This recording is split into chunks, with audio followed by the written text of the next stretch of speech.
This. I love this. Let's set the scene.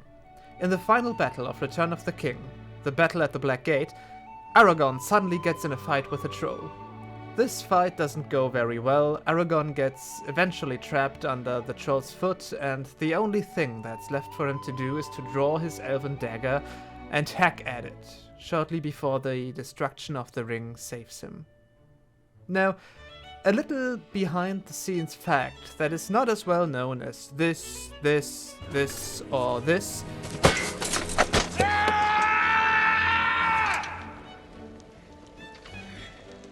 is that during shooting, Aragorn actually fought Sauron in the final battle. They had a guy in a Sauron costume on set who fought with Viggo Mortensen, who was later replaced by the troll we see on screen. They changed this, probably last minute, for two reasons. The first one was that this didn't happen in the books, and the second one was that people in the audience not familiar with the books might be led to believe that Aragorn might be able to just defeat Sauron, making Frodo's entire quest completely pointless. An avid book fan might even ask himself why they had Sauron in that scene in the first place. It was probably to give the audience a final fight between the hero and the central villain. Maybe the team was worried that only through the eye, Sauron wasn't present enough for a general movie-going audience. The thing is, as much as any Tolkien fan must object to having Sauron on the battlefield, the movie might have still made it work.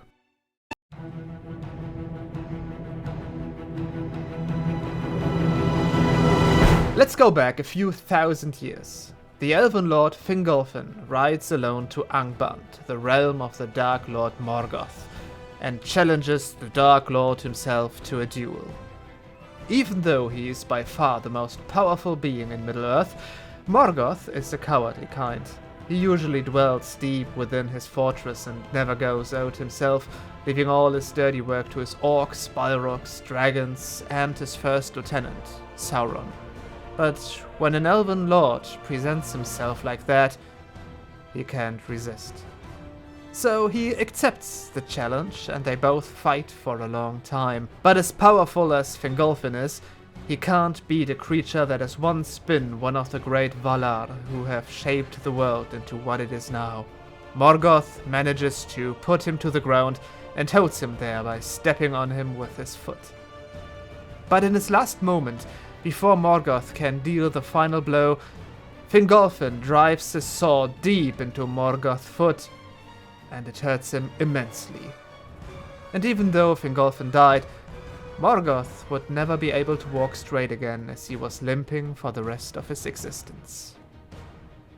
Okay, you think, I already get it. Nice reference that they built into the scene there. Nice little detail, but wait a second, because it gets even better.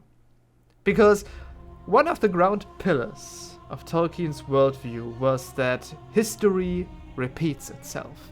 But not only that, he also believed that since the magical nature of the world keeps dwindling, each time an event repeats, it's a weaker version of what came before.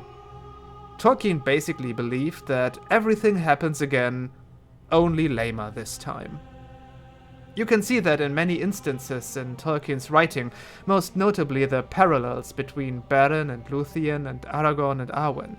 In both instances, you have a man fall in love with an elf, but while Beren had to retrieve a Silmaril to be allowed to be with her, which is a task so impossible that all of the elves in Middle-earth didn't accomplish it in thousands of years, and both of them died, only to then be resurrected by Eru himself to get another chance at love.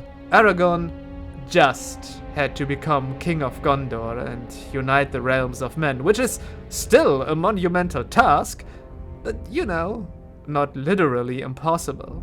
And then they lived happily ever after, until they died after a long and fulfilled life. So, going back to the battle at the Black Gate, you have a king riding to the realm of the Dark Lord. Only that this king is not an elven high noble, but just a mere man. A man of the noble blood of Numenor, but still just a man. He's also not riding alone, but with an army at his back.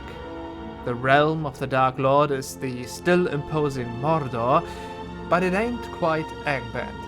The Dark Lord himself is even different. This time, it's the much weaker Sauron. So it only fits that when now Aragorn finds himself under the foot of his enemy, it's not a sword he draws, but an elven dagger. So, while after all I still wouldn't have appreciated seeing Sauron at the Black Gate, this little detail made their choice totally in keeping of Tolkien's core philosophy. But in the end, we got the best of both worlds. Sauron isn't in the final battle, but we know that at one point he was. And this makes us appreciate this little moment the way it's meant to be.